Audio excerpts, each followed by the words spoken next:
galab wanaagsan guys, sidaa u dhantiin meel kasta dunida ka joogtaan, fadlan hadday tahay daawashada ku waraysa channelka subscribe inoo saar.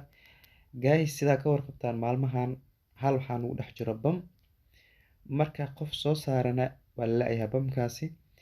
xaqiiqdii qaramada maalmahan xoogaa waa iskaga yara wareersannahay. waxaa noo roonaa horyaalka, marka iyadana waa laga gudbi doonaa, dhib maahan.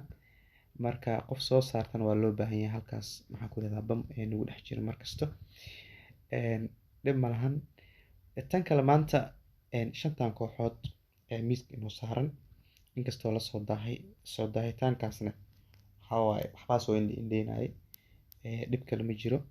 marka waxaan rabaa in isla fiirino.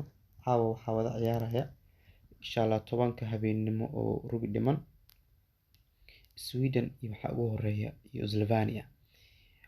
Sweden iyo Slovenia guud ahaan ciyaarta waxaan u doornay Sweden inuu badi karo ama uu bridge geli karo. sidaa u jeedaan double chance ayaa inoo saaran, marka Sweden badis ama bridge. waxaa ku soo xiga Switzerland iyo Czech Republic.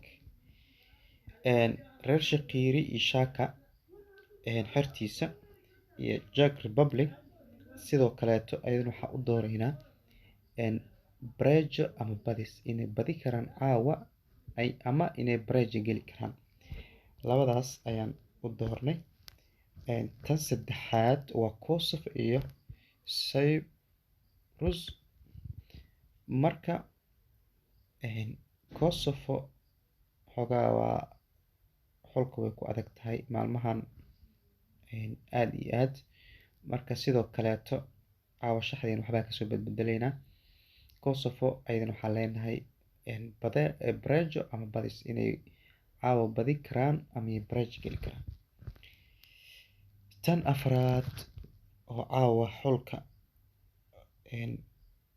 wada ciyaari doona Portugal Sweden waa big game. Ronaldo xertiisa waxaan leenahay Portugal caawa horta run ahaantii saadaashu meelo badan ishaan soo mariyay, waxaan ogaaday Portugal caawa waxaan inkastoo iska nasiib laha Portugal inay caawa badi karto ayaa lasoo calaameeyey.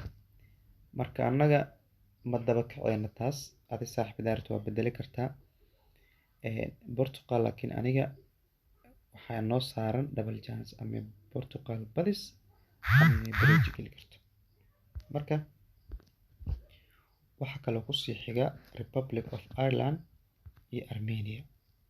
Republic of Ireland iyo Armenia waxaa leenahay total 1 oo ah Republic of Ireland hal gool ayay dhalinaysaa keligeed. hal gool hadday dhaliso weyna kuu soo baxayso, weyn dhali kartaa oo ku kalsoon Armenia. koox weyn maahan, xul weyn maahan dhehe, marka 90% kalsoon hadda inay goolkaas dhali karto. haddii la dhaho Armenia meeqaa saaran aan fiirino, Armenia waxaa saaran $2.17 haddii hal gool dhaliso. والله dadka qaar hadduu nasiibkooda saacada iska taabsadaan waa suurtagal, laakiin Armenia Republic of Ireland waxaa saaran 9 senti. marka guud ahaan shaxdeena adiga marka saaxiib maalmahan xul waa waxaan xulna waa iska dhib badan, waa aragteen koox lacag badan saaran laga badinayaa, koox lacag yar saaran laga badinayaa. marka waxaa laga rabaa haddii adiga wax ka bedeli kartid, ciyaaro kala jiraan waa ku bedeli kartaa. Slovenia iyo Sweden hadday ku qanci waayeen mid kale ku bedelo, waa bedeli kartaa. isla ayada waa dhihi kartaa iyada badinayso. marka xul waaye waxaan horyaalka horta 100% noo fiicnahay.